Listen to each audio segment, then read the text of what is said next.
Boa noite a todos, boa noite a todas. Boa noite, doutora Lara Selen. É muito bom estar com todos para nosso encerramento do mês da advocacia, com uma palestra com um tema tão importante. Gostaria, nessa noite, de frisar que encerramos o mês da advocacia, depois dessa palestra, com um recorde de público. Foi um mês com eventos tão diversificados e tão importantes. Realmente ficamos muito satisfeitos, muito honrados com a participação de tantas pessoas. Gostaria de parabenizar a nossa diretora cultural, doutora Silvia Pachkowski, e a nossa presidente Viviane Girardi.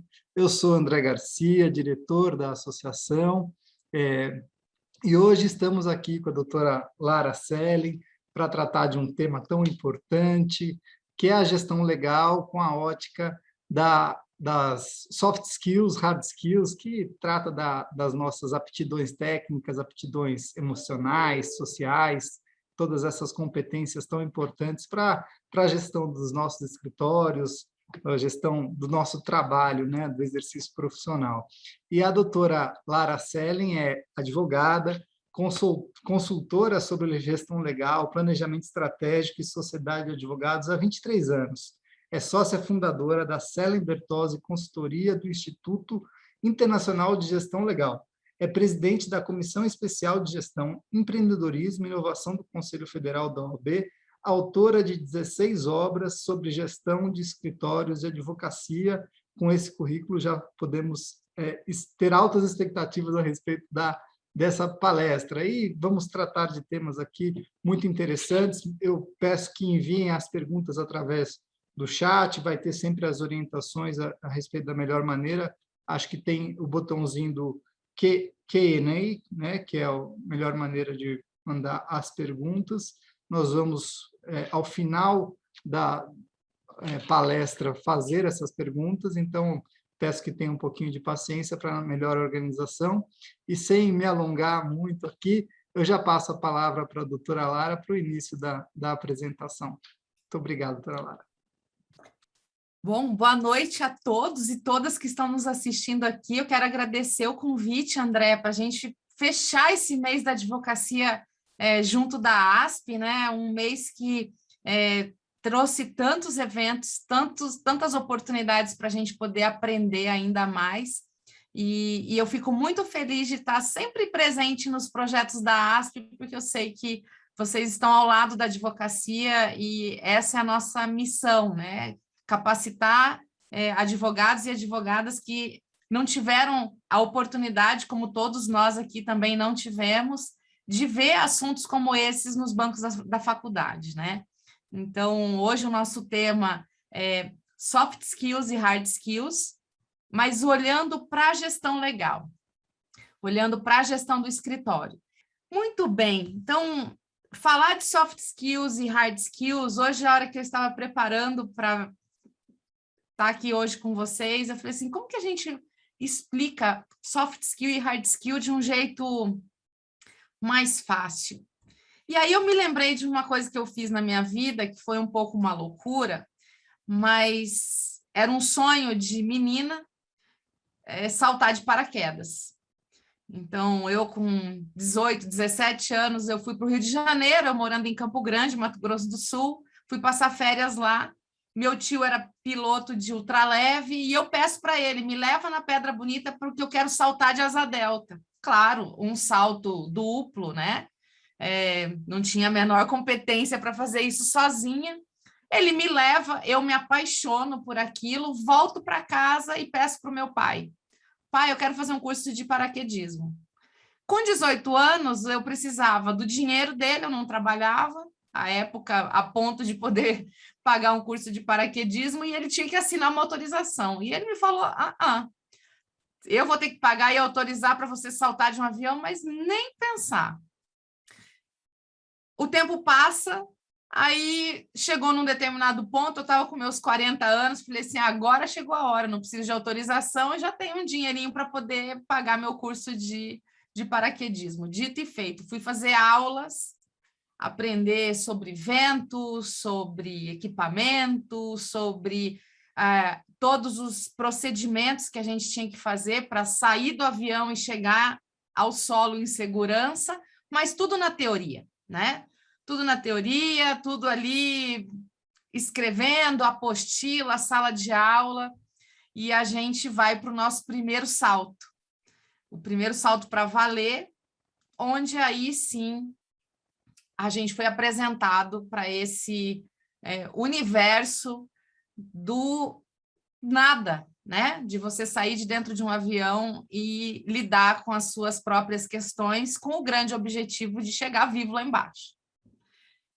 Nesse momento, quando eu saio do avião pela primeira vez, logicamente presa numa fita, eu ainda não comandava o avião, ou paraquedas, então a fita abriu o meu paraquedas, eu tive uma anormalidade no meu paraquedas. Ele torceu, essas cordinhas que vocês estão vendo aqui, grudando a asa do paraquedas nessa pessoa que está aqui, elas se torceram, como se fosse um pano de chão. E eu fiquei sem comando. Graças a Deus, a gente tinha aprendido no curso como desfazer aquilo. Então, eu tinha um hard skill de como desfazer um twist, que é o nome técnico disso. Só que, na prática, eu estava a 4.000 pés, meu primeiro salto, sozinha, num ambiente completamente diferente, e aí eu tive que lançar a mão das minhas soft skills.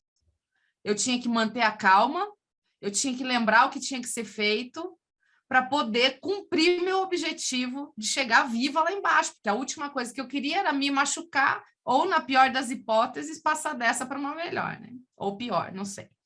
Enfim, então só para entender soft skill e hard skill, eu acho que esse exemplo é bastante claro. Então, toda hard skill que eu aprendi na sala de aula para saltar de paraquedas não foi nem de perto tudo que eu precisei na hora de sair do avião e conseguir fazer tudo que eu precisava fazer para chegar no meu objetivo final, que era aterrissar viva, com todos os ossos no lugar, tudo certinho, sem nenhum problema. Então, quando a gente fala de advocacia, soft skills, hard skills, gestão do escritório, essa é uma cena do Suits, onde nós temos ali, né, a troca da placa com os nomes dos advogados, que ainda era Pearson e Darby, depois veio o Harvey, depois veio o Litt, enfim, vai mudando, né, como todo escritório de advocacia. Então, quando a gente entende o nosso escritório de advocacia, não importa o tamanho dele, não importa a localização dele, não importa as áreas de atuação, o tipo de cliente, todo escritório tem um fundamento de gestão que precisa ser respeitado. E esse fundamento, ele se baseia em 4 grandes funções. A gente tem que lidar com pessoas, esse é o primeiro ponto. Esses dias, numa live que eu fiz lá no meu perfil do Instagram, com outro advogado, eu falei para ele assim, quando você contratar a sua primeira pessoa, seja um estagiário, seja um jovem advogado, seja uma secretária, nesse momento você tem que matar um pouquinho o advogado que está dentro de você para deixar nascer um líder. Porque a partir desse momento você é o responsável pelas pessoas que estão dentro do teu escritório. Além disso, a gente tem que lidar com prazos, com qualidade técnica do trabalho, organização dos nossos processos. Enfim, a gente não pode se perder no meio de tanta informação parecida. A peça A tem que ir para o processo A, não pode ir para o processo C. Tem conexões isso tudo, né? Quando a gente está falando de ter 15, 20 processos, a gente ainda faz, memoriza tudo e está tudo certo. Eu, quando eu advogava, eu sabia o nome dos clientes, eu sabia a vara, eu lembrava do nome do juiz, mas a partir do momento que a coisa começa a crescer, a gente precisa de sistema, a gente precisa se organizar, a gente precisa de realmente colocar as coisas no lugar certo. Além disso, a gente tem um terceiro pilar da gestão legal fundamental, que é a gestão do cliente no relacionamento, que aí vai estender para o marketing jurídico. Nós estamos com um provimento novo e que nós temos que conhecer, até porque são as regras da nossa profissão, e a gente precisa fazer planos em relação ao nosso marketing jurídico para poder alcançar aquelas pessoas que precisam saber que a gente existe. Então, essa é uma outra função de gestão importante. E a quarta e última função, que é a função financeira. Nós temos contas a receber e temos contas a pagar. Sempre, né? Então, eu preciso administrar isso, eu não posso gastar mais do que eu ganho, eu preciso fazer caber dentro do meu orçamento as melhores decisões para o meu escritório. Então, todo esse conjunto de coisas que nós precisamos aprender a duras penas, muitas vezes, né? A gente vai aprendendo errando, a gente vai contratar uma pessoa de forma equivocada, a gente perde um prazo por alguma razão de desorganização, a gente acaba não fazendo marketing jurídico por não pensar muito bem a respeito disso. Então, todas essas questões não têm nada a ver com o direito em si. Tudo que eu falei, ninguém falou aqui de direito civil, direito do trabalho, direito criminal, nada disso.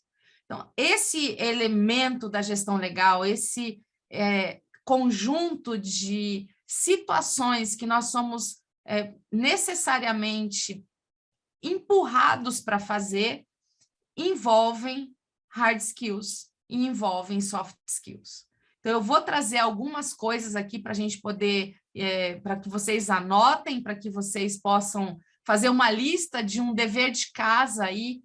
Cada um vai fazer a sua própria autoavaliação, vai saber, isso aqui eu não vou muito bem, isso aqui eu faço bem, isso aqui até que vai, mesmo sem muito estudo sobre o assunto, porque a gente é isso, a gente é um misto de coisas que a gente aprende e talento. Então, muitas vezes, a gente tem um talento nato para lidar com pessoas, outras pessoas são melhores com números, outras pessoas são melhores fazendo a peça, outras pessoas são melhores lá na rua, conversando com o cliente e tentando trazer ele para dentro de casa. Então, tudo isso é a gestão legal e nós, necessariamente, hoje, passada a pandemia, passadas 2 décadas desse século, não dá mais para a gente ignorar o poder da gestão dentro dos nossos escritórios se a gente quiser realmente chegar num lugar diferente do que a gente está hoje. E cada um vai ter esse lugar dentro da sua, do seu ideário, dentro da sua vontade, e que muitas vezes a gente só vai conseguir chegar nesse lugar se a gente agregar outros conhecimentos, e o conhecimento da gestão nos amplia muito o leque, tá? Então, eu tenho duas habilidades básicas para todo e qualquer advogado e advogada sozinho ou em conjunto. Primeira base, a base da inteligência emocional. Então, a gente precisa entender o poder da inteligência emocional, porque se a gente não entender o que está acontecendo com a gente nunca vai entender o que está acontecendo com o outro. Então, a base da inteligência emocional é isso. Eu entender minhas emoções, eu entender que momento que eu estou, se eu estou sentindo frustração, tristeza, ou hoje é só um dia ruim, nada mais do que isso. Se eu estou sentindo alegria, se eu estou entusiasmado por alguma coisa, como está funcionando, primeiro, a minha pessoa. Para, a partir do momento que eu consigo identificar melhor sobre mim, sobre o que eu estou pensando, sentindo e agindo por consequência, para eu entender o outro. Se eu vou me relacionar com pessoas e dentro de um escritório de advocacia, é só isso que a gente faz, a gente se relaciona com a nossa equipe, a gente se relaciona com os nossos sócios, a gente se relaciona com o cliente, a gente se relaciona com o juiz, a gente se relaciona com o advogado da outra parte, a gente se relaciona com todo mundo. A advocacia, ela é feita, a base dela é humana. Se não tiver 2 humanos, não tem o porquê de existir o direito, porque é sempre sobre relações. Relações entre pessoas, regras e que precisam do olhar de um terceiro. Então, a base da inteligência emocional, ela é fundamental para que a gente possa realmente estar dentro das nossas vontades e não, como diria um professor que eu tive, quando você deixa o teu emocional no piloto automático Isso é o efeito de uma carreta carregada na descida e sem freio. Quando a gente não controla, quando a gente não sabe o que está acontecendo e simplesmente vai reagindo, a gente tem que imaginar o poder destrutivo disso. Eu vou falar o que eu não devo, eu vou julgar como eu não deveria, eu vou atropelar pessoas, e depois eu vou ver, olhar para trás, na hora que a poeira baixa, a gente fala, tem alguém chateado comigo, com razão, tem alguém que não quer, né? Eu já criei uma certa desconfiança por eu ter uma instabilidade. Então, trabalhem a estabilidade emocional de vocês e a inteligência emocional. Esse é um primeiro conhecimento, uma primeira habilidade, um primeiro soft skill fundamental para todas as nossas relações dentro do escritório e fora, em família, com amigos, enfim, isso é para todos. Uma outra base importantíssima para nós, se a gente quiser chegar em algum lugar nessa vida, a gente precisa dominar a gestão de tempo. A gente precisa entender que esse é um recurso absolutamente democrático. Todos nós aqui nessa sala, não sei quantos somos, já somos mais de 100 aqui, temos a mesma quantidade de horas que qualquer pessoa do planeta, que qualquer milionário ou qualquer pessoa que seja um CEO de uma empresa, qualquer profissional liberal, qualquer servidor público, qualquer dona de casa, todos nós temos a mesma quantidade de tempo no nosso dia. Esse é o recurso mais, como eu disse, democrático que nós temos. Por que algumas pessoas conseguem fazer melhor uso desse tempo do que outras? Essa é a grande chave, né? Nós temos que aprender a lidar, principalmente com ladrões de tempo. Nosso celular é um grande ladrão de tempo, interrupções são grandes ladrões de tempo, e a falta de planejamento é um grande ladrão de tempo, porque se eu começo a semana sem saber o que eu vou fazer, eu vou fazendo as coisas dos outros, não as minhas coisas, porque eu estou ali à mercê disso.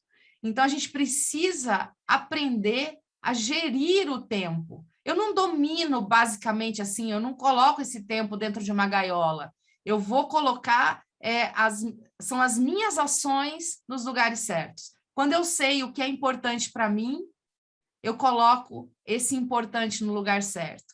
Quando eu sei o que não vai me agregar valor, eu sou a única pessoa que tem o poder de dizer, agora não, não quero, não vou fazer, isso não dá, porque eu sei o que está em jogo quando a gente está falando de tempo, que é um recurso democrático e limitado. Se nós, nessa terça-feira do dia, que dia é hoje? 31 de agosto de 2021, se a gente não fez bem ou não aproveitou o nosso tempo durante o nosso dia, lamentavelmente, a gente não pode voltar no tempo. A gente só vai ter que ver se a gente faz um dia melhor amanhã. E se, de novo, eu começar sem planejamento, sem saber o que eu preciso fazer, sem os meus horários na minha frente, sem toda a lista de pendências que eu preciso cumprir, de novo, a hora que eu vejo é meio-dia, daqui a pouco 5 da tarde, daqui a pouco foi embora o meu dia. E eu pergunto, o que eu fiz? Não sei. Muitas pessoas me ligaram, eu entrei no Instagram, aí eu saí, aí eu comecei um trabalho, depois não terminei, e por aí a gente vai. Então, eu fico aqui a dica de um site do maior especialista que eu considero no Brasil, que é o Christian Barbosa. Ele tem inúmeros livros escritos sobre gestão de tempo, então fica aí a dica para vocês evoluírem nisso, tá? E a terceira habilidade da base, né? Inteligência emocional, gestão de tempo e organização. Uma pessoa desorganizada, ela se perde, ela não sabe onde está, onde ela deixou tal coisa, e isso faz com que, primeiro, a gente entre numa confusão generalizada, porque eu vou levando esse hábito da desorganização para todos os lugares. A minha casa é desorganizada, o meu escritório é desorganizado, o meu computador é desorganizado, a minha mesa é desorganizada, e eu vou entrando num caos. E no caos, a gente não consegue ser eficiente. Por quê? Porque o caos faz com que eu perca tempo, faz com que eu não encontre as coisas, faz com que eu tenha que refazer coisas que eu já fiz, porque eu não achei, comprar coisas que eu não achei de novo, né? Quantos de nós não acha mais fácil comprar a caneta ali na papelaria do que procurar aquelas 30 canetas que a gente sabe que em algum lugar tá, mas é mais fácil eu comprar, por quê? Porque eu não achei. Então, eu vou gastando dinheiro à toa quando eu já tenho o recurso na minha mão. Então, aprendam a se organizar. Essas 3 habilidades, elas geram um ganho substancial na nossa vida, seja eu advogado individual, sozinho, começando, seja eu um advogado sênior, que já estou lá na frente. Quanto melhor eu lidar com todos esses elementos que eu coloquei até aqui, mais resultados a gente vai conseguir enxergar dentro da nossa carreira, dentro da nossa profissão, dentro da nossa vida.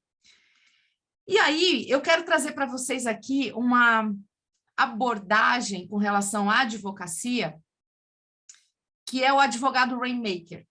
Não sei se vocês já ouviram falar desse tema, desse termo, mas lá fora, nos Estados Unidos, o advogado rainmaker, ou advogada rainmaker, aqui a gente não está fazendo distinção, é aquele profissional que faz chover.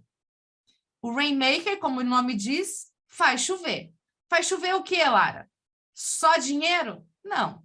Organização, equipe, clientes e toda a base da gestão do seu escritório, porque ele entende tudo que é importante dentro da sua estrutura. E aí, numa dessas minhas idas e vindas para fora, uma amiga me falou, você sabe o que é o rainmaker para o advogado americano, para os americanos? O advogado completo?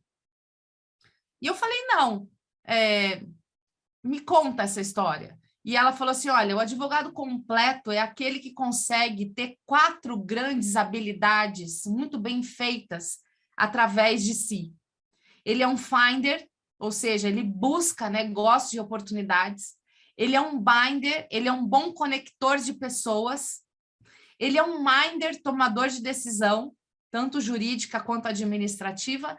E ele é um bom grinder, ele é um bom advogado. O grinder é quem faz o trabalho operacional.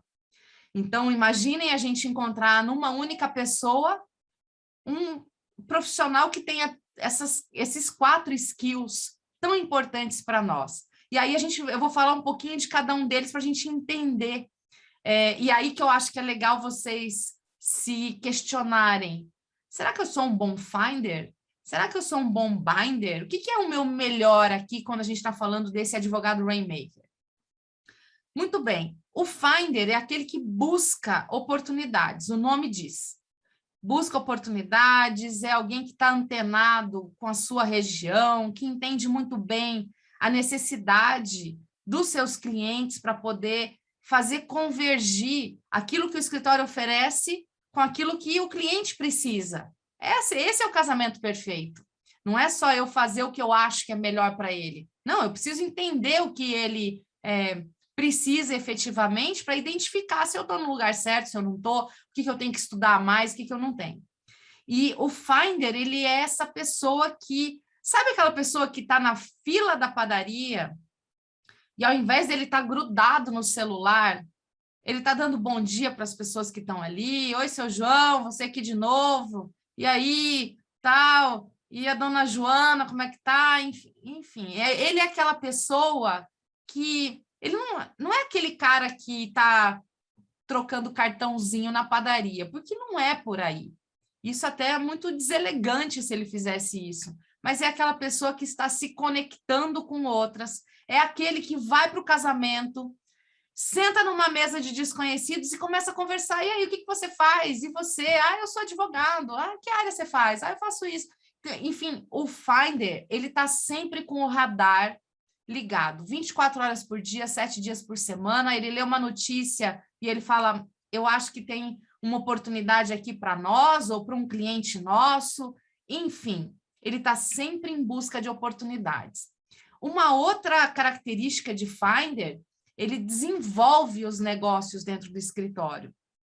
Ou seja, por ele não estar com a cabeça só dentro dos prazos, por ele estar olhando para fora das janelas do escritório, ele começa a identificar realmente. Será que nós, que temos uma capacidade dentro do direito do trabalho tão forte, não podemos oferecer algum tipo de serviço especializado para empresas que não queiram só que a gente defenda numa reclamação trabalhista? Que tipo de serviço a gente poderia oferecer? Uma análise de contratos para identificar se ele está cumprindo todas as regras, se ele não está com algum passivo escondido? O que a gente pode oferecer? Em cada uma das nossas áreas de atuação, tem negócios escondidos. Como a gente só foi ensinado que nosso trabalho é contencioso, e no contencioso a gente tem que ficar esperando alguém entrar com a ação ou alguém ter o problema, a gente acaba não enxergando a quantidade de possibilidades que nós temos e que nós já temos conhecimento. Basta abrir os olhos para outras possibilidades. Então, o Finder, ele é isso. Ele desenvolve essa capacidade de olhar e sempre questionar. Será que eu tive um almoço com um cliente que me falou de algo que eu vim pensando, será que não caberia aqui algo especial para atender esse cliente? É uma dor que ele tem, que não é um processo, mas ele está em dúvida. Ele não sabe como resolver, e a gente pode ter as soluções aqui, porque nós já estudamos a matéria, nós temos hard skills aqui dentro. Então, esse soft skill de estar atento, você não vai aprender numa faculdade. Você vai aprender sabendo que isso é necessário e ficando de olhos abertos, lendo coisas sobre o assunto, abrindo um jornal, uma internet ou qualquer coisa do gênero com um outro olhar.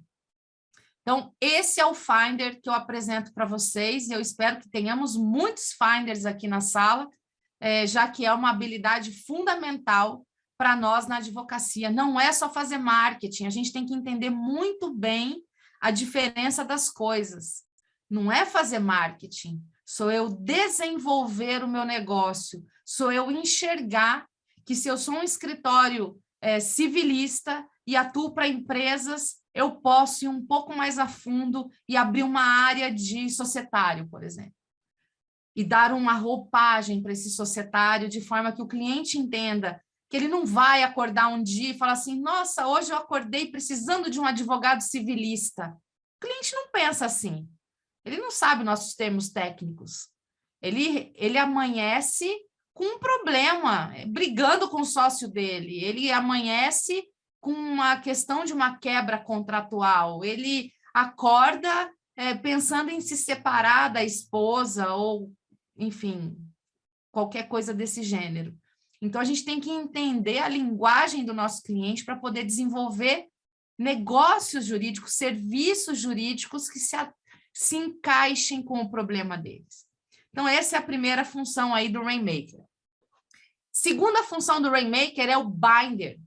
Ou seja, o Binder é aquele que sabe fazer relações interpessoais e desenvolvê-las no longo prazo. Ele tem dois olhares aqui. Uma, cuidar dos clientes que ele já tem. Então, se o cliente chegou no teu escritório por conta de um processo que a gente só precisa dar relatório para ele uma vez por mês, o Binder é aquele que liga. Tá tudo bem com o senhor? Tá tudo jóia? Vamos marcar um café?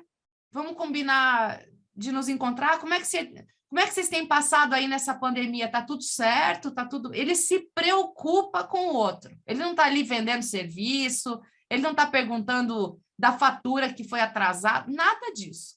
Ele cuida. Ele está atento aos aniversários, ele está atento às notícias que saem sobre esse cliente, porque ele quer saber o que está acontecendo. Por quê? Porque ele quer se colocar como parceiro do cliente que ele já tem. Existe uma máxima na advocacia que existem aqueles advogados caçadores. Eles têm a sede pela caça, o desejo da caça. Ele quer o novo cliente, mas aí ele consegue o novo cliente, traz para dentro do escritório e vira as costas para aquele cliente que ele trouxe. Então, a gente precisa cuidar das relações que nós temos com os nossos clientes, porque, primeiro, que é nossa obrigação, como prestadores de serviço. E, segundo, se eu não cuidar, alguém cuida. E aí a gente tem que saber que quando a gente não cuida, a gente tem que arcar com as consequências de uma eventual... Pode ser que o cliente se apaixone por um outro tipo de advogado, goste mais do jeito que o outro o trata, porque no final das contas é tudo sobre tratamento, o trabalho técnico vai acontecer, mas o cliente sabe que ele tem muitas opções. Somos quase 1.300.000. Então, o cliente sabe que ele pode escolher o A, o B, o C, o Z e virar de novo todo o alfabeto, porque ele tem opções. Então, nós precisamos cuidar daquele cliente que demora para a gente conquistar, principalmente quando a gente estiver falando de conquista de confiança. Eu não posso quebrar essa confiança, eu não posso deixar esse cliente achar que eu só olho para ele quando eu preciso de dinheiro ou quando eu preciso de alguma coisa, porque isso corrói a relação. Isso faz o cliente falar assim, ih, tá me ligando, já vem, ó. Sabe, a gente não pode querer que o cliente da gente pense isso de nós, porque a gente está com uma relação por um fio quando ela acontece dessa forma. Porque o cliente pode falar assim, não, cansei disso e vou para outro lugar, tá? Então, o primeiro viés do Binder é cuidar dos seus clientes de verdade. O segundo é cuidar da equipe. A gente, muitas vezes, coloca a gente para trabalhar, pessoas para trabalhar dentro do nosso escritório, e por nós enxergarmos aquelas pessoas como concorrentes, a gente não cuida. A gente trata como se fosse um ex-adverso, mas ele é parte da nossa equipe. E a gente precisa cuidar dessa equipe. A gente já entrou em escritórios que as pessoas já trabalhavam lá há 10, 15 anos e ninguém sabia se o outro tinha filho, se tocava guitarra ou tinha outro tipo de hobby, nunca se reuniam. Não, é o trabalho e dentro de você é meu inimigo, você é meu concorrente. E aí a gente perde equipe, porque quando a gente está na função de reger uma orquestra dentro do nosso escritório, a gente precisa fazer com que essa orquestra se dê bem. A gente precisa promover para ela um ambiente bacana de trabalho, que não seja tóxico, que não seja cáustico, que não seja amargo, que não seja competitivo a ponto da gente não confiar uns nos outros. Eu estou sentando aqui do lado da pessoa e não confio, não é meu parceiro. E isso é um grande câncer que pode acontecer dentro dos escritórios, porque escritórios sem equipe não consegue crescer, simples assim, né? Então, a gente precisa encarar esse tipo de necessidade, e de tudo que eu estou falando aqui, até agora eu não falei de direito, estou falando de relacionamento, eu estou falando de atenção, eu estou falando da gente entender quais são as bases sólidas do nosso escritório e trabalhar por elas, né? Então, essa é a segunda função de Rainmaker. Terceira função de Minder, ou seja, o Minder é aquele ser, muitas vezes, solitário, que precisa tomar uma decisão e assumir os riscos. Na sociedade, então, você tem dois caminhos também aqui para pensar. Um, o Minder jurídico, então chega o caso, você é o advogado mais sênior da casa, o cliente veio te buscar porque você, enfim, já construiu sua reputação, ele confia em você, e ele te traz um caso difícil. E você, muitas vezes, não tem com quem conversar sobre o caso, ou você não tem tempo para conversar sobre o caso, e você precisa tomar decisão. E aí, qual é a ação? Qual é o recurso? Qual é a medida? E existe uma solidão nessa tomada de decisões. A mesma coisa eu digo quando o assunto é a gestão do escritório. E aí, eu contrato aquela pessoa que eu entrevistei ou não? Às vezes eu estou entre duas pessoas, qual vai ser minha escolha? Ou tenho que mandar embora alguém? Eu vou ter que ter as conversas difíceis? Vai. Faz parte. É um dos elementos do nosso trabalho, é também ter as conversas difíceis. Isso é coisa de Minder. Um Minder em cima do muro, que não decide, ele já decidiu. E ele decidiu contra o escritório. Porque se ele sabia que ele precisava tomar uma decisão mas ele não tomou, ele já tomou. E ele tomou a decisão contrária àquela que ele achava melhor para aquele assunto, para aquela situação. Então, a gente precisa encarar a tomada de decisões como algo que faz parte do nosso cotidiano. E, como consequência dessa tomada de decisões, quando eu tenho várias opções, eu tenho que assumir os riscos, porque eu vou ter que escolher uma alternativa para tomar minha decisão, seja jurídica, só tem um tiro. Eu não posso entrar com 10 ações sobre o mesmo tema, tentando ver o que vai pegar. Não, você vai ter uma chance, que ela seja melhor, em prol do nosso cliente. E na gestão, às vezes é isso também, sob pena de gastar demais, de mandar pessoas embora que não deveria, ou contratar quem não deveria, ou trocar um sistema por outro que vai me prejudicar, ou usar o dinheiro de forma inadequada, ou fazer uma ação de marketing, porque eu vi um colega fazendo e, de repente, tomar uma representação dentro da OAB. Eu preciso escolher e assumir os riscos adultamente. Eu sou o dono do meu escritório. Aqui eu estou falando para donos de escritório.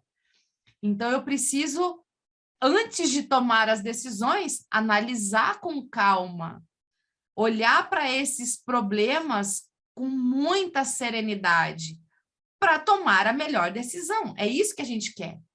Mas a partir do momento que entre duas situações eu escolho uma, eu vou assumir os riscos. É simples assim. Então, essa é uma outra habilidade que nós precisamos desenvolver, a nossa coragem de tomar decisões, a nossa visão holística para saber quando alguém está manipulando a gente. A equipe faz, às vezes, isso. Se a gente é fraco na tomada de decisões. A equipe percebe e fala assim, não, tá no papo, porque eu vou contar uma historinha triste. E aí, como eu sei que não vai ter uma decisão assertiva, eu me dei bem. Só que quando a gente está olhando para o escritório, eu não posso tomar uma decisão em prol de uma pessoa, prejudicando o todo. Então, essas questões eu preciso ter muita clareza e sempre usar o bom senso. O bom senso é o nosso melhor amigo, um pouco de reflexão, um pouco de hard skill, analisa a situação, pesquisa um pouco mais, conversa com alguém para tomar uma decisão e depois de tomada a decisão, assume os riscos e tudo bem. Está tudo bem errar, está tudo bem acertar. Mas a gente precisa assumir os riscos do acerto e do erro. Ah, eu quero errar menos. Então, estude mais. Essa é a única dosimetria que a gente precisa entender no caso de tomadas de decisões dentro do nosso escritório. Já entrei em escritórios que estavam esperando um advogado acordar um belo dia e falar assim, não quero mais trabalhar lá. 20 anos esperando. Vocês sabem o que é isso? 20 anos você convivendo com alguém que você sabe que não é o perfil do teu escritório, porque você tem medo de ter a conversa difícil e tomar a sua decisão. Só que isso prejudica todo o teu projeto, porque todo mundo vê que você quer, mas não tem a coragem de fazer. Então, um rainmaker é um advogado de coragem, ele precisa assumir esses riscos da tomada de decisão. Muito bem. Quarta função de rainmaker, que é o grinder. Não tem advogado sem ser advogado. Não existe advogado bom sem saber o que está acontecendo, as matérias, os problemas do cliente, o que é cada coisa dentro da nossa estrutura profissional. Então, primeira função de grinder é operar com excelência. Eu preciso olhar para cada fase do meu trabalho com excelência. Seja uma petição juntada, seja uma sustentação oral no STJ, onde quer que seja. Operar com excelência. Eu preciso trazer essa visão da excelência para os meus estagiários, porque eu quero que eles façam o trabalho deles com excelência. Quando a gente treina a nossa excelência, e claro, excelência é algo que a gente nunca vai atingir. Não existe isso. Mas quando eu penso, eu quero, tudo que eu colocar a minha mão, eu quero fazer bem feito, todo estudo que eu fizer, eu quero fazer bem feito, tudo que o meu estagiário fizer, eu quero que ele aprenda desde pequenininho a fazer bem feito, você está treinando o hábito da excelência. E com o hábito, cada dia eu vou ficando melhor, cada dia eu vou ficando melhor. Eu não vou esperar o dia da sustentação oral para eu começar a pensar em excelência. Eu tenho que pensar quando eu fui fazer aquela audiência que parecia tão sem importância, aquela conciliaçãozinha lá que, ai, ninguém nem vai olhar. Vá e opere com excelência. Por onde você passar, transmita a excelência, porque isso, ao longo dos anos, vai fazer total diferença na nossa vida. De chegar a esse ser melhor diariamente. Porque é isso que vai realmente me colocar aqui, dentro da nossa expectativa de ter reconhecimento. E isso não acontece para quem trabalha pouco. Isso só acontece para quem trabalha muito. Então, esqueçam essa história de 8 horas por dia.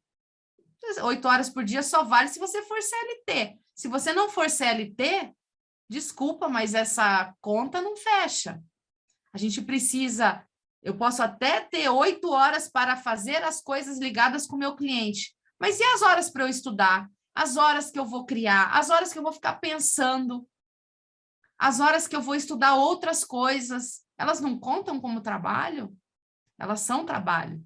A hora de eu produzir intelectualmente para colocar o meu conhecimento técnico para aquele potencial cliente enxergar a inteligência naquilo que eu escrevi, eu preciso de tempo. Não posso fazer uma coisa mais ou menos, porque se eu fizer mais ou menos, vai parecer que é mais ou menos. Esse que é o grande problema. A gente não engana todo mundo o tempo todo. A gente precisa transferir competência dentro da nossa profissão. Sem isso, eu estou fora do mercado. Sem isso, eu vou ser preterido. E aí não adianta eu chorar. Por quê? Porque Minder toma decisão e assume responsavelmente as consequências delas. Então, a gente precisa usar o nosso tempo, nos organizar, ter uma cabeça boa de inteligência emocional, entender as minhas 4 grandes funções de Rainmaker e fazer o meu trabalho, fazer o que precisa ser feito. Além disso, então, fechando aqui já quase, né? Deixa eu ver aqui. Quase, ainda tem algumas coisas que eu quero falar com vocês. Outras skills que tem somatório de hard skills e soft skills, que é o caso da precificação e negociação. Precificação é uma hard skill. Eu vou aprender a fazer conta, eu vou ver quanto que eu gasto, quanto que eu... Enfim, o que é o trabalho, etc. Isso é uma hard skill, eu posso aprender a fazer precificação. Mas negociar é uma soft skill. Eu tenho algumas técnicas, mas lembra de mim lá saltando de paraquedas. Uma coisa foi o que eu aprendi. Quanto velocidade do vento, se está a boreste, se está não sei o quê, vento de cauda. Na teoria, isso tudo é muito lindo. Mas eu quero saber na hora H, negociando com o cliente, você pode estar com a precificação toda certinha. Tudo encaixado. Mas você não teve os paranauês para negociação. Você não conseguiu convencer o teu valor, mostrar o teu valor para o cliente. Você mostrou preço, não mostrou o valor. Você não teve flexibilidade para negociar uma forma de pagamento. E aí você perdeu. A precificação estava ok, estava tudo certo, o folder do escritório estava lindo, mas você falhou na reunião. Então, a gente precisa aprender mais e se jogar mais nas situações. E aqui eu falo principalmente para advogadas, que esse assunto, muitas vezes, ele é tido como coisa de advogados. Meninas, aprendam a negociar, aprendam a ler os números, aprendam a fazer o que precisa ser feito para fechar aquele contrato. Claro, eu estou generalizando, eu sei que existem mulheres incríveis fechadoras de contrato, mas a gente precisa aprender a ler números de uma forma melhor e cuidar do nosso dinheiro de forma melhor. Então, essa é uma questão, assim, para mim, precificação, negociação, gestão financeira está no top 1 da profissionalização do escritório. A gente, sempre que entra num escritório que está totalmente bagunçado, a gente começa a organizar pelo financeiro. Quando a gente começa a separar as coisas ali, a gente está treinando organização e entendendo, pera lá, como é que está a temperatura do meu financeiro, tá? Então, fica aí essa dica. Outra questão que é bem diferente e tem hard skill de um lado e soft skill do outro. Diferença entre gerenciar e liderar. Às vezes eu faço um curso, um MBA ou alguma coisa do gênero, aprendo as ferramentas de gestão, aprendo o que são os subsistemas de RH, aprendo como que eu faço para lidar com prazos, etc. Eu aprendo. Mas liderar é só soft skill. Está ligado com a minha inteligência emocional, está ligado com a minha capacidade de ser binder, olhar para as pessoas verdadeiramente, se interessar por elas, estar presente, ser parte da equipe como líder. E isso eu só faço fazendo, eu só treino treinando. Não tem como eu ser líder na teoria, só com hard skill, tá? Uma outra questão importantíssima, a gente tem que entender a diferença entre inovar e mudar. Eu vejo muitas pessoas falando de inovação, porque eu quero colocar robô no meu escritório, vou colocar inteligência artificial. Aí você vai olhar, nem está usando o sistema de gestão de processos direito, não preenche todas as informações, etc., e já está pensando lá na frente, quando não fez o seu dever de casa. Então, muitas vezes, a gente quer fazer grandes inovações, grandes, enfim, movimentos dentro do nosso escritório para dizer que a gente está lá na frente, só que a gente não consegue executar pequenas ações de mudança. Então, se eu tivesse que escolher um escritório entre aprender a inovar e aprender a fazer mudanças, eu apostaria primeiro em mudanças. Porque quando a gente sabe fazer mudanças, a gente vai inovar muito. Quando a gente só pensa em inovação, mas não consegue trazer essa inovação para a prática real, nas pequenas coisas, nas coisas básicas, aí não adianta, porque fica meio frágil essa tal inovação. Então, vamos olhar para isso. Qual é a nossa capacidade de mudar efetivamente? Olha, a gente está mudando um procedimento dentro do nosso escritório. A partir de amanhã, os prazos precisam ficar prontos com D-2, não no dia. Isso se fosse fácil, isso é uma tremenda mudança. Quando você fala para o advogado acelerar o trabalho dele e entregar 2 dias antes do prazo fatal. Muita gente não consegue. Por quê? Porque está habituado a trabalhar sob pressão e gosta daquele último dia. Só que isso pode atrapalhar, porque se acontecer qualquer coisa, o nosso risco aumentou. Então, a gente precisa entender a diferença de inovação para mudanças, tá? E olhem para como vocês mudam o que quer que seja dentro do escritório. Se é difícil ou se é fácil. Se for difícil, trabalhe um pouco mais essa questão da mudança, porque é um soft skill fundamental, saber tirar do papel os projetos. Não é só planejar, é tirar do papel e fazer com que eles sejam reais, tá? Uma outra questão importante, a gente tem que saber resistir e persistir. Eu sei que é difícil, muitas vezes os desafios do dia a dia nos abatem, nos deixam cansados, a ponto da gente falar, estou cansado. Mas a gente tem que aprender a descansar, não a desistir. Tá? Então, resistir e persistir é algo que está dentro da nossa motivação interna. Não é algo que a gente conquista porque a gente lê um livro. A gente tem que acreditar no que a gente está fazendo. A gente precisa ser apaixonado por aquilo que a gente faz. Só assim a gente vai conseguir superar todas as dificuldades que todos nós passamos. Uma pandemia, por exemplo, que é a maior dificuldade que essa, que é a maior mudança de cenário e forçando a gente a tomar decisões importantes, senão a gente ia ter grandes problemas, mas a gente não pode desistir. Então, resista, persista, saiba descansar. É fundamental a gente cuidar do nosso sono, é fundamental a gente incluir os nossos momentos de lazer na nossa vida, mas a gente não pode desistir. Essa é uma palavra que tem que estar fora do vocabulário do empreendedor jurídico, tá? Isso é fundamental para a gente poder superar e olhar para trás e falar, nossa, quanto desafio eu já superei, porque eu soube persistir. Eu acreditava em algo invisível, eu amo a minha profissão, eu sei que fazer direito previdenciário, a quantidade de vidas que eu mudo, que eu transformo, que eu ajudo. Então, eu não vou desistir disso. Eu vou superar todas as dificuldades com inteligência, com calma, vou aprender a descansar, vou aprender a cuidar de mim enquanto fábrica de ideias, mas eu desistir, eu não vou desistir. Jamais, né?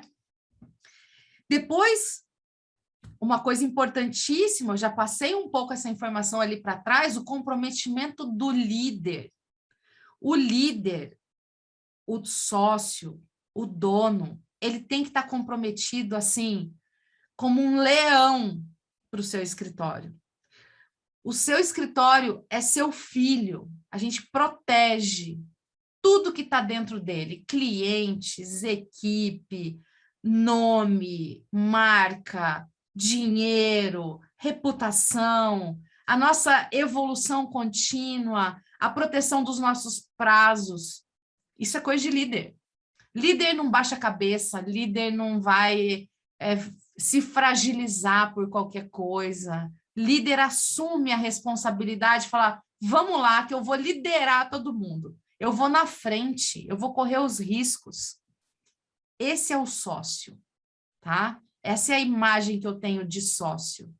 Alguém que vai olhar com essa paz celestial que esse leão está olhando para nós aqui, mas a gente sabe que ele sabe o que precisa fazer. Se precisar atacar, ele ataca, se precisar defender, ele defende. E é isso que a gente precisa fazer, como líderes responsáveis pela nossa banca, que é aquilo que a gente constrói e acorda todo dia para trabalhar, e é a última coisa que eu faço quando eu desligo a minha luz, é pensar o que eu vou fazer amanhã, e assim a gente vai seguindo a nossa vida, a nossa carreira, que é de longo prazo. Mas sem um líder comprometido, esse escritório vira uma presa fácil para cliente, para concorrente, para o mercado, a gente cai por qualquer coisa. Então, essa é uma imagem que eu queria que vocês guardassem. Um outro soft skill importantíssimo para nós é a comunicação.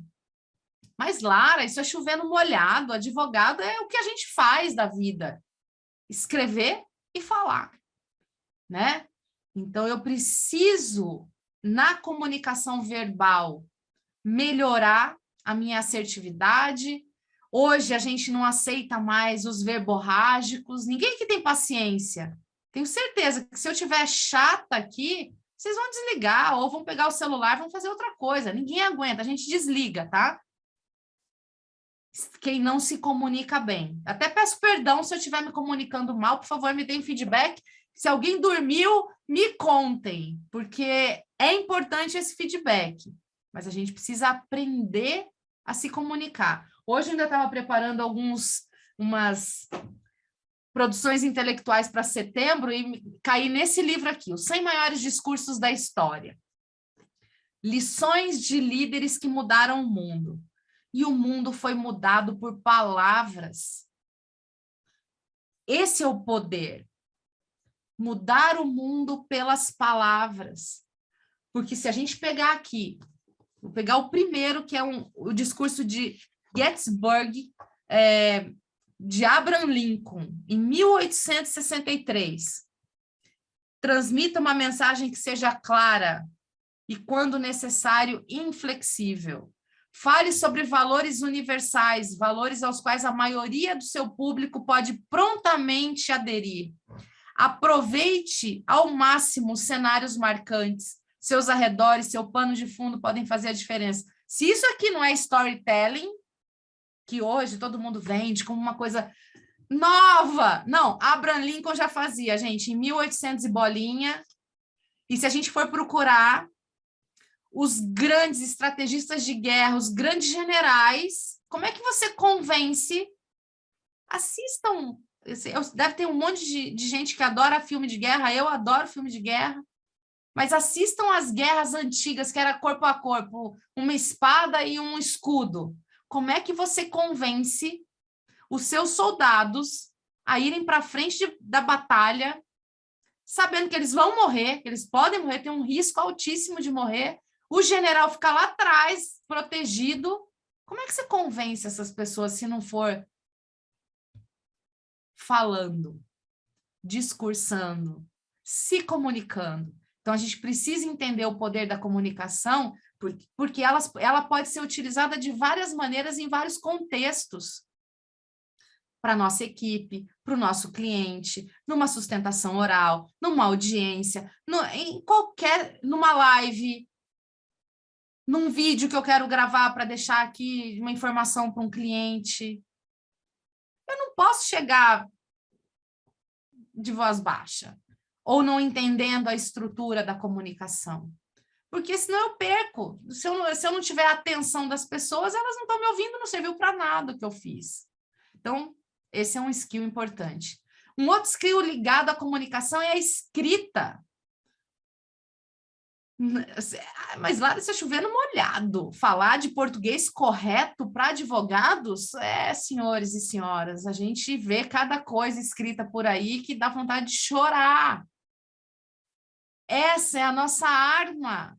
É isso que a gente nasceu para fazer. As petições ainda são escritas, não tem outro jeito. Não é bico de pena, mas são letras e palavras dentro de um papel. Então, a gente precisa caprichar, olhar para essa escrita com excelência, entender quem está do outro lado, qual é o grau de instrução de quem está do outro lado, e adequar a sua comunicação escrita ou falada para o teu público, porque, de novo, se você falar um juridiquês de Superior Tribunal Federal para o teu cliente, que muitas vezes não tem o primeiro, segundo grau completo, ele vai estar ali olhando para você, mas não está entendendo o que você está falando, você não conseguiu fechar o circuito. Então, a fala e a escrita são skills absurdamente, eu devia colocar como básicos lá atrás, com inteligência emocional, gestão de tempo e organização. A escrita e a fala, tá? Para nós e para a gestão, claro, óbvio, ele está em tudo, né? Então, ele está em tudo. Outro skill importante, empatia. Muito tem se falado de empatia, de se colocar no lugar do outro. Evidentemente que eu só consigo ter empatia quando eu tenho inteligência emocional. Se eu tiver ainda muito imaturo emocionalmente, eu só enxergo a mim. Eu estou no centro. As pessoas têm que fazer tudo que eu quero, do jeito que eu quero, porque eu sou lindo, maravilhoso. E quando eu estou nessa vibe, a minha vontade tem que valer, eu não consigo fazer empatia, eu não consigo entender a empatia, eu não consigo ser empático. E a empatia é fundamental para a conexão com o nosso cliente, com a nossa equipe, com quem quer que seja, né? Tá até na pulseira dele ali. Espalhe amor, que é a empatia. Não é amor, esse amor fofinho, não. Eu ouvir o outro é um ato de amor. Eu me preocupar com o cliente que está na minha frente, ouvindo atentamente a história dele e dando o melhor que eu tenho para solucionar, é empatia. Então, a gente precisa trabalhar isso, parar de confundir estar excessivamente ocupado sem poder ouvir um cliente e se organizar melhor para poder ter esse tempo de qualidade com ele, né? Então, essa é uma outra skill importantíssima. Outra importantíssima é a colaboração, e já estou me aproximando do final aqui para a gente poder, enfim, se vocês tiverem alguma dúvida, colocar. Não tem, de novo, o meu colega de escritório não é o meu competidor. Nós trabalhamos juntos, em colaboração. É só assim que um escritório vai adiante. Então, eu preciso aprender a fazer isso. A faculdade me treinou para eu poder fazer todo o trabalho sozinho. Mas eu tenho que enxergar a beleza e os ganhos do trabalho de equipe. Porque quando eu somo uma pessoa com outra, não dá 2, dá 3, dá 4, dependendo da sinergia que a gente tenha. Então, colaboração, eu preciso aprender a fazer colaboração. É um skill fundamental e ele é soft, ele é no ato de fazer, ele é no ato de perguntar, e está precisando de ajuda? Como que... Ó, me liberei aqui, ao invés de eu ir embora, não, você está precisando de ajuda? O que eu posso fazer por você? E, obviamente, trabalhar sob pressão é uma outra skill importante. A gente tem que aprender a trabalhar sob pressão. Pressão e advocacia quase são sinônimos. A gente tem a pressão do prazo, a gente tem a pressão da expectativa do cliente, a gente tem a expectativa de não saber quanto a gente vai ganhar no mês que vem ou no final desse mês. Isso é pressão. Só que eu não posso deixar essa pressão me enlouquecer. Porque se eu enlouquecer, eu não tomo decisões de bom senso. Se eu não tomar decisões de bom senso, eu estou fazendo um círculo vicioso que não faz com que eu saia do lugar e vá para um lugar melhor. Então, eu preciso aprender a trabalhar sob pressão. A pressão não pode me assustar, a pressão não pode me dar taquicardia. A pressão ela tem que fazer parte do pacote do trabalho. Se está dando taquicardia, vá para o médico, se cuida. Mas a gente precisa entender que o nosso trabalho não é um trabalho de arte, né, gente? Onde eu estou lá só preocupado com as cores, não sei o quê, que até eles têm seus perrengues. O nosso trabalho, como advogados, é cuidar dos problemas das pessoas que confiaram na gente. Se tem pressão maior que isso, eu não conheço. Que gira muita coisa em torno dessa questão. Por isso que a gente tem que levar tão a sério aquilo que a gente faz. Por isso que não dá para admitir, desculpa quem faz, mas eu tenho que falar, dancinha do TikTok para cliente. O problema dele ele não é digno de uma dancinha. Ele é digno de respeito. A gente tem que falar seriamente sobre os problemas do nosso cliente. Isso não quer dizer ser mal-humorado, não é isso. Mas a gente precisa entender os aspectos que giram em torno daquilo que a gente tem a missão de fazer, que é servir o outro. A advocacia é isso. Eu existo para resolver o problema de alguém que não tem voz dentro dos ambientes que eu tenho. E, por fim, a última, né? Que em casa com isso que eu acabei de falar, advogar é resolver problemas. Ah, mas eu não gosto de problemas. Ah, é muita gente que chora. Então, talvez não seja para você.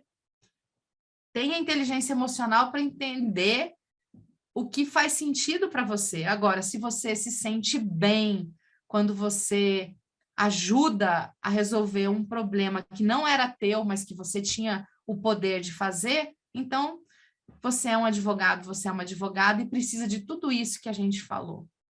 Então, com isso, eu termino a minha fala, convidando vocês para me encontrar lá nas redes sociais, para a gente continuar essa conversa. Toda segunda-feira eu faço live, a gente tem uma quantidade enorme de conteúdo para exatamente tirar a gente da zona de conforto ou desse mundo nublado da advocacia, que parece que tem tantas exigências, e a gente começar a clarear um pouco as coisas e tomar melhores decisões. Para fechar, não tenham medo de altura, subam, vistam o paraquedas de vocês, aprendam como é que esse negócio funciona e vão ser felizes, saiam desse avião, porque a sensação é indescritível quando a gente faz algo e que dá certo.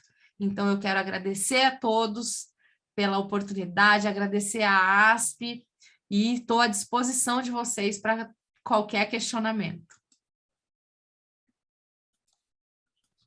Doutora Lara, nós que agradecemos pela brilhante palestra, os ensinamentos realmente foram essenciais aí.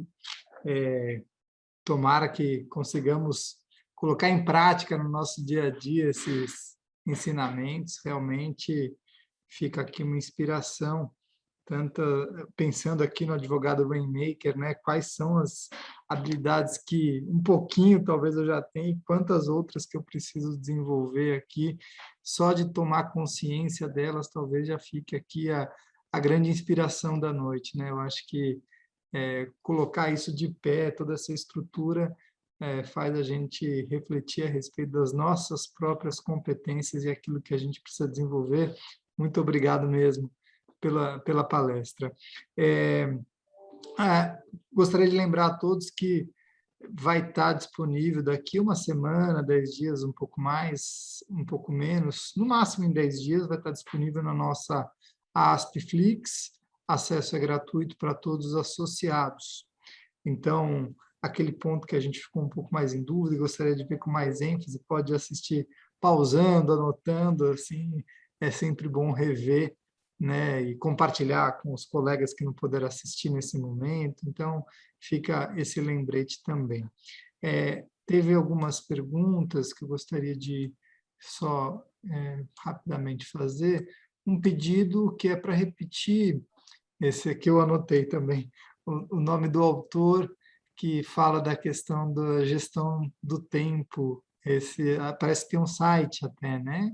É o Christian Barbosa. Christian com CHR, Christian Barbosa.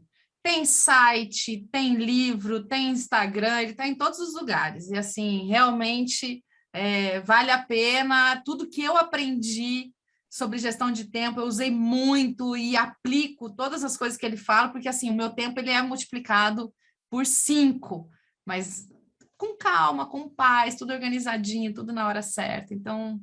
Vou investir um tempo meu para ver se eu ganho, de recupero esse tempo depois, porque com o home office parece que sumiu o tempo. Não sei, a gente tem que se readaptar, né, ao modo de trabalhar. Uma outra pergunta, essa foi da Andréa Palácio. Nicolas Merloni pergunta a respeito do storytelling que foi comentado, né?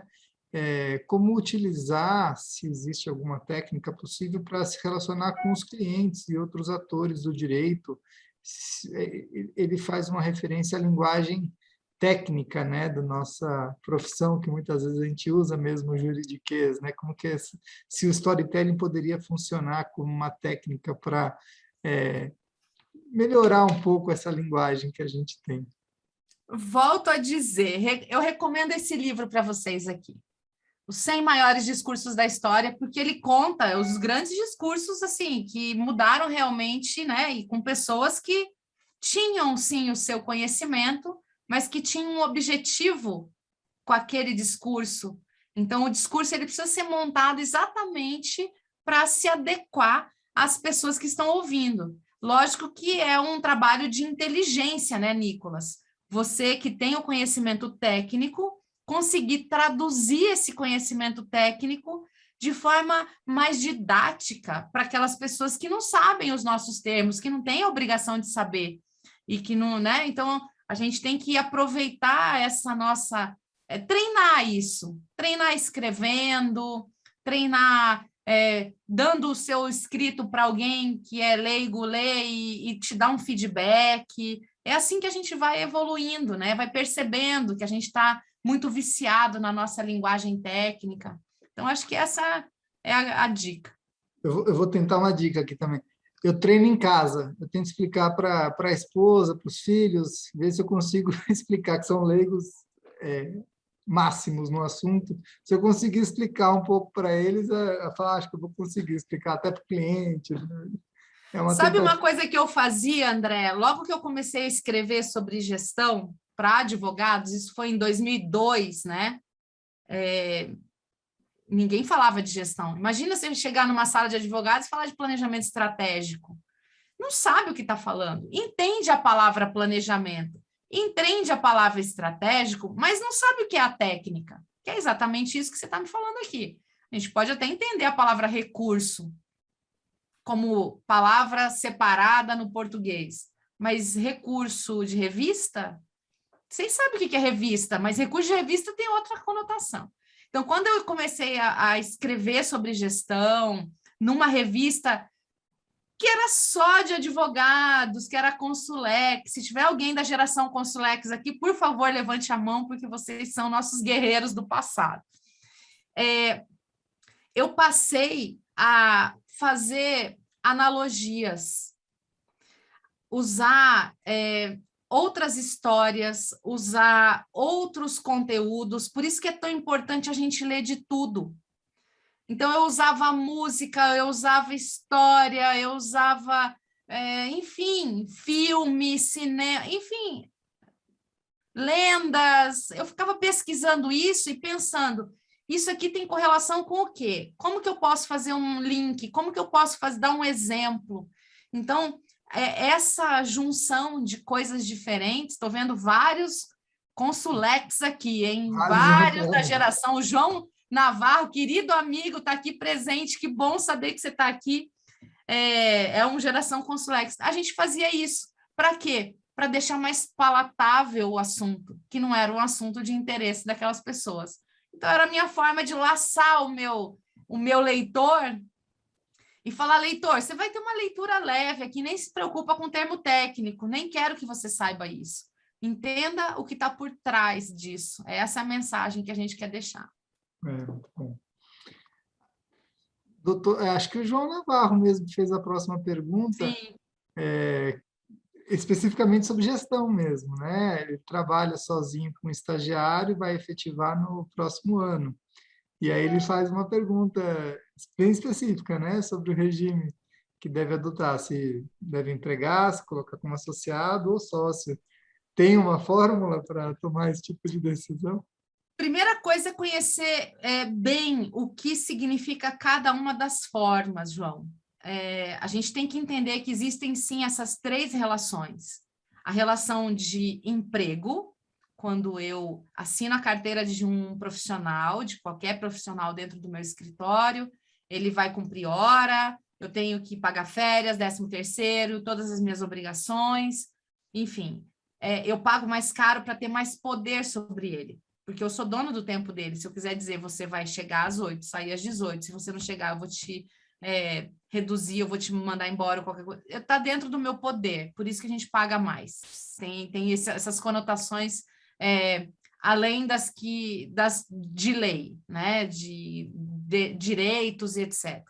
Então, esse é um caminho. O segundo caminho é a relação societária. Essa é uma relação que tem que ser tratada com muito carinho, né? Eu não posso ter qualquer sócio, eu não casaria com qualquer pessoa.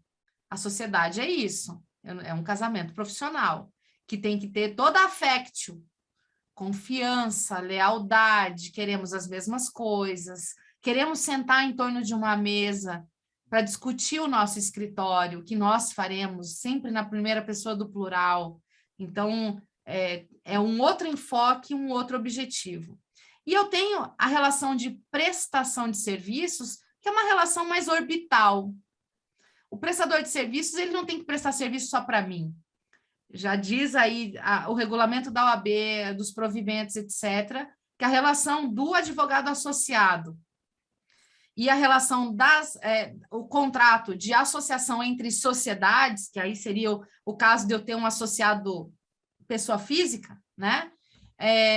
Ele é livre para ter outros clientes, para ter outras associações. Então, eu tenho que entender isso, que o associado pode ser meu e de mais outras pessoas. Claro que sempre é uma relação que precisa ter, quando ela acontece múltipla assim, com muita transparência, com muita lealdade entre os parceiros, porque eu não posso correr o risco de ter um conflito de interesses ali no meio, de um advogado que pode ser meu associado num processo e associado do outro escritório no mesmo processo.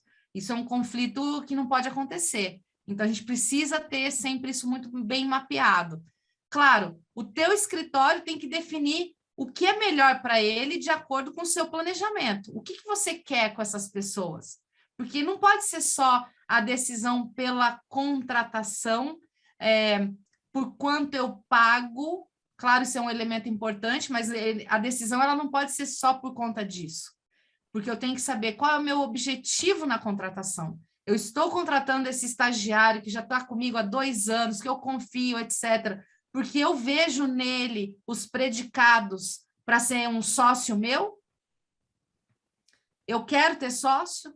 Porque eu tenho que aí seguir, né? Cada relação tem seu rito.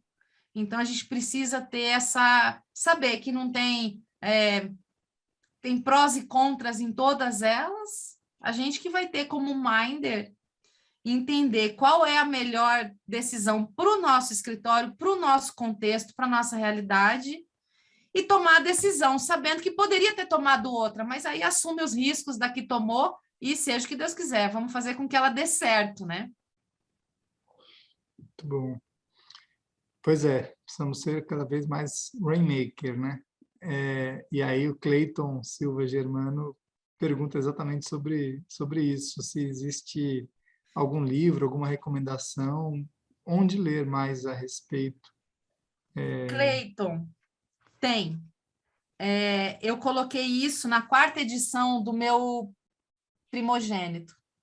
Esse livro aqui já está na 4ª edição, que é o Estratégia na Advocacia, e aí eu falo de governança, gestão legal e planejamento, e aí num dos capítulos a gente fala com um pouco mais de detalhe de várias habilidades que advogados precisam ter, e dentre elas a habilidade de ser rainmaker, com todas as funções,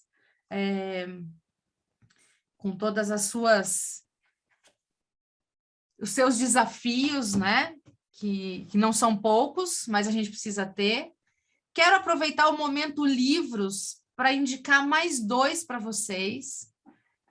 Alguns de vocês já devem ter essa obra aqui, que é a Nova Reinvenção da Advocacia, uma obra de 2014, um tijolinho aí de umas 500 páginas, e aqui a gente tem muito conteúdo de gestão de pessoas, de gestão como um todo, né? A gente fala muito aqui de marketing, estratégias que ainda estão ativas, porque o novo provimento ele trouxe mais contornos aí dentro da talvez só a questão de impulsionamento, essa parte que não tenha, mas todo o resto ainda é totalmente permitido, então precisamos avançar nesse sentido. E terceira e última dica de gestão para vocês, esse recém-nascido aqui, fizemos o lançamento dele ontem pelo Conselho Federal da OAB, vocês ouviram que eu sou presidente de uma Comissão Nacional de Gestão, Empreendedorismo e Inovação, e esse livro aqui, ele contém 20 artigos de nossos membros, que são profissionais, tem inclusive um artigo que são os soft skills do advogado empreendedor, da advogada empreendedora, entre outros, né? Então, a gente reuniu aí vários artigos sobre gestão, sobre empreendedorismo e sobre inovação. O último livro, Nicolas, é esse aqui, Gestão, Empreendedorismo e Inovação na Advocacia, pela editora Juruá. Esse mês, como é lançamento dele, está com 15% de desconto no preço de capa. Não me perguntem o preço, não faço a menor ideia. Daquelas pessoas assim, que algumas informações eu não registro. E comprando esse mês ainda recebe o e-book desse livro. Então é bom, né? Que fica ali no celular, quer dar uma pesquisada. Enfim, então ficam aí as minhas dicas de livros para vocês, porque a gente só consegue mudar alguma coisa com conhecimento e colocado em prática, senão não adianta nada. Muito bom. Excelente, obrigado pelas dicas. Com isso, encerramos aqui as perguntas, já estamos no horário mesmo. Agradeço muitíssimo a palestra, os ensinamentos da noite, agradeço também a participação de todos e todas, realmente foi uma noite muito enriquecedora, e agradeço a participação de todos no nosso mês de advocacia, reiterando que vai estar disponível daqui mais ou menos uma semana na Aspflix. Doutora Lara, boa noite, muito obrigado mais uma vez pela disponibilidade, pela gentileza por ter aceito o nosso convite. Eu que agradeço a cada um que esteve aqui hoje conosco, né, fazendo essa noite. Pena que não dá para ver as carinhas de vocês, mas eu senti vocês, porque vocês participaram muito, e isso é muito bom para quem está aqui. E, mais uma vez, sucesso, estudem, não desistam, e é isso. Seguimos juntos aí para a gente poder construir a nossa carreira, olhando para trás e tendo orgulho de cada passo que a gente deu. Mais uma vez, André, muito obrigada. Agradeço a diretoria da ASP, queridos parceiros que sempre que pode e que tem alguma oportunidade, convida a gente para poder estar falando aqui, é sempre realmente muito bom. E é isso, um grande abraço, um excelente mês de setembro para todos nós e até a próxima. Até a próxima. Tchau, tchau.